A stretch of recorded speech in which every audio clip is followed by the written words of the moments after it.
Ahora sí, Chepsito, el día de hoy te voy a enseñar cómo hacer arroz.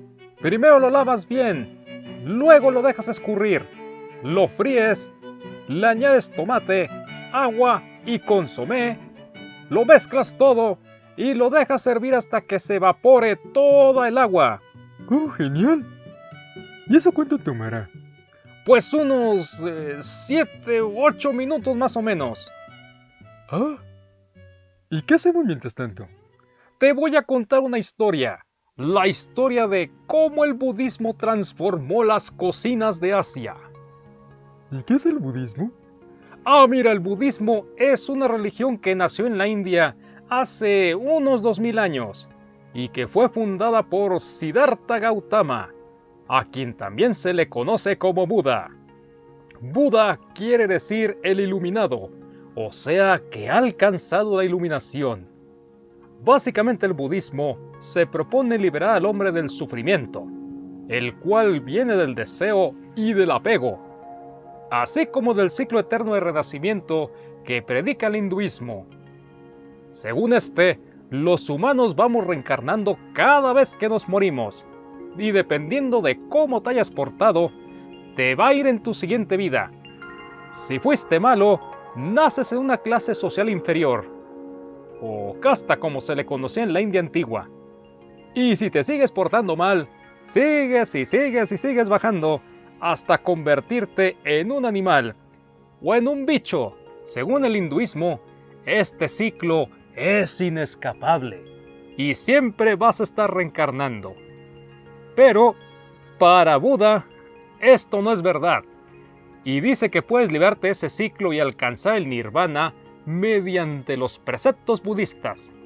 El principal de estos preceptos es la no violencia, no desvivir a ningún ser vivo, así fuera humano u animal. Y como te podrás imaginar, este precepto modifica toda la dieta de los budistas, ya que al no poder acabar con ningún animal, son vegetarianos. Pero no solo eso, sino que para reemplazar la proteína de la carne, tuvieron que crear toda una cocina que cumpliera con todas las exigencias nutricionales, cuidando al mismo tiempo de respetar las creencias del budismo. Anteriormente al budismo, en la India había lo que se conoce como cocinas sacratales, porque era una cocina que se sostenía a base de sacrificios, de animales o de los cuales se consumían después la carne en un fastuoso banquete donde además de la carne, abundaba el alcohol. Sin embargo, luego llegó el budismo y comenzó a predicar que la carne ya no, y pues la gente empezó a olvidarse de los sacrificios y de comerse a los animalitos. Aunque cabe destacar que este cambio en la cocina no hubiera sido posible sin la adopción del budismo por parte de las élites gobernantes, quienes ayudaron a difundirlo. En el siglo III a.C., Asoka gobernaba una de las unidades políticas más pobladas y más ricas, ya no digamos de la India, sino del mundo entero. Y el tipo pues constantemente presidía los sacrificios a los dioses, que eran seguidos por carnívoros festines donde los excesos eran la norma común. No obstante, en una guerra que sostuvo contra Kalinga, Asoka quedó asqueado por la cantidad de muertos que hubo y dijo: esto ya no está chido, ya no quiero saber nada de la violencia. Hasta que llegó el derramamiento de sangre, y entonces se metió al budismo. Como líder que era, Asoka impuso la doctrina budista a lo largo de sus dominios, prohibiendo los sacrificios y el consumo de carne, porque recordemos que de acuerdo a los preceptos budistas, ningún ser vivo podía ser sacrificado. O bueno, esa era cuando menos la idea, ya que los sacerdotes que cobraban por realizar los sacrificios continuaron haciéndolos en las zonas más apartadas del territorio, aprovechando que ahí nadie los veía. Pero en fin, en los lugares donde sí llegó plenamente esta política, o donde sí se vio apoyada por los actores sociales como los comerciantes, se estableció una verdadera cocina budista.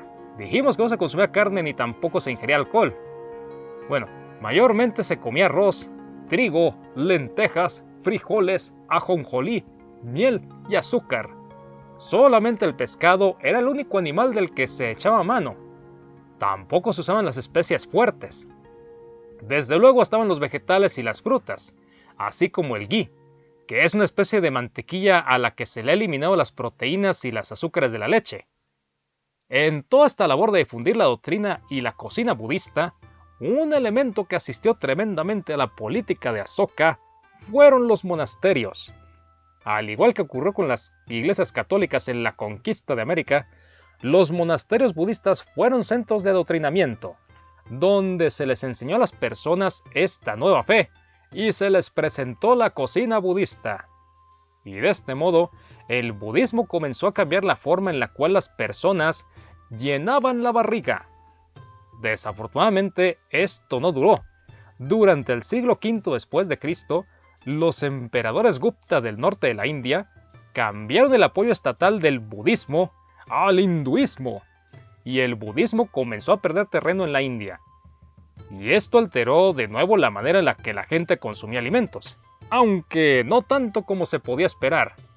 La verdadera sacudida para la cocina budista vino cuando el Islam irrumpió en la India, ya que los musulmanes destruyeron los monasterios budistas que aún quedaban, y les confiscaron sus tierras.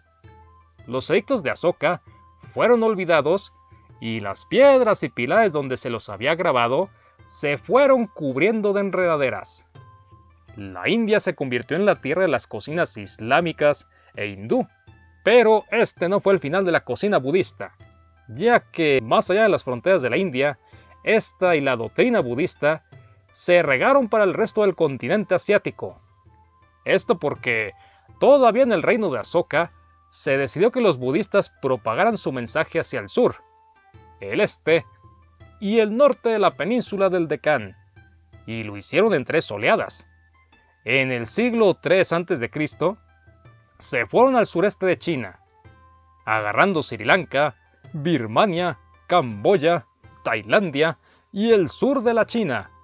Luego vino la segunda oleada en el siglo III después de Cristo, donde además alcanzaron Bengala, la península malaya y Vietnam, así como Filipinas y la isla de Java. La tercera y última oleada de la expansión budista viajó al Tíbet y a los Himalaya en el siglo VII después de Cristo. Y al igual que había ocurrido en la India, en esos lugares se construyeron monasterios que enseñaron la doctrina budista y la cocina budista, la cual a partir de ese momento empezó a formar parte de la alimentación de los lugareños. Ahora, revisando el caso específico de China, la doctrina budista también terminó por arraigarse ahí, aunque no de una manera similar a como ocurrió en la India, pues al principio fue resistido por la dinastía Han, que era recalcitrantemente confucionista, y por lo mismo, la cocina budista tampoco pudo arraigarse ahí. En la dinastía Han, los chinos comían carne y condimentos fuertes. Los platillos rojos no se consideraban incitadores de la violencia, sino alimentos especialmente benéficos, y el sacrificio era el deber básico del Estado. Y por si ello no fuera suficiente, los alimentos preferidos del budismo como el arroz y el azúcar no florecían en el valle del río Amarillo, lo cual pues complicaba todavía más el panorama para el budismo. No obstante, a finales del siglo II después de Cristo, al imperio Han se lo cargó a la fregada, y los nuevos emperadores que lo reemplazaron se hicieron adeptos al budismo, ya que veían en él una alternativa al confucianismo, esto en el norte de China, y para el sur, los gobernantes de ahí comenzaron a usar el budismo para distinguirse de la población nativa, y así el budismo prendió, tanto en el norte como en el sur. Se levantaron monasterios, se difundió el budismo y la cocina budista, y se prohibió el sacrificio. Pero a diferencia de la India, China no poseía una tradición tan antiquísima sobre el budismo, razón por la cual los nuevos monjes chinos tuvieron la iniciativa de viajar a la India para aprender todo lo que pudieran sobre el budismo. Y con todo lo que aprendieron ahí sobre el budismo y la cocina budista, la cocina china se enriqueció bastante. Sin embargo, esta influencia no solamente ocurrió en un solo sentido, sino que del lado del budismo, este también se enriqueció con la incorporación del té y los sustitutos de la carne, como el tofu y el gluten, todos provenientes de la antiquísima China. Pero al final, como había ocurrido en la India, el budismo pronto dejó de tener el apoyo gubernamental, a mediados del siglo IX para ser exactos. En ese tiempo, el Estado cerró las casas de las religiones extranjeras, especialmente los monasterios budistas, y el apogeo del budismo en China llegó a su fin. No obstante, esto no significará la desaparición de la cocina budista, sino que todo lo contrario. Como el budismo ya estaba firmemente establecido como una de las 3 filosofías que dan forma a la cocina china, junto con el taoísmo y el confucianismo, pues esta prosiguió en la cultura china, incluso en las cortes imperiales. Pero ahí no acabó todo. Tras el desconocimiento oficial del budismo en el norte de China, los budistas se reorganizaron y crearon nuevas sectas que habían de ser especialmente importantes en la transportación de la cocina budista a otros lugares del Asia Oriental. Y así el budismo se regó para Japón y Corea. En esta última, el budismo fue aceptado por los gobernantes coreanos como religión oficial a mediados del siglo VI, tan solo un par de siglos después de su introducción en el reino. Y la cocina budista floreció ahí durante la mayor parte del milenio, con prohibición de carne y todo. En el siglo VI, los budistas coreanos llegaron a Japón.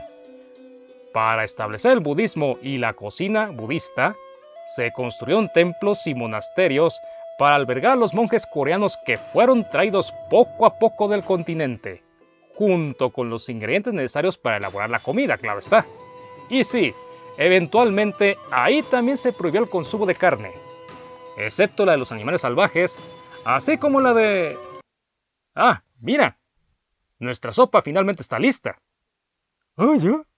Sí, entonces, eso significa que terminaremos nuestra historia en otra ocasión, Chefcito. Si te gusta mi trabajo, por favor, suscríbete, activa las notificaciones y comparte el video con tus amigos. Eso es algo que me ayudaría bastante. Mi nombre es Ajay López y te deseo un día histórico.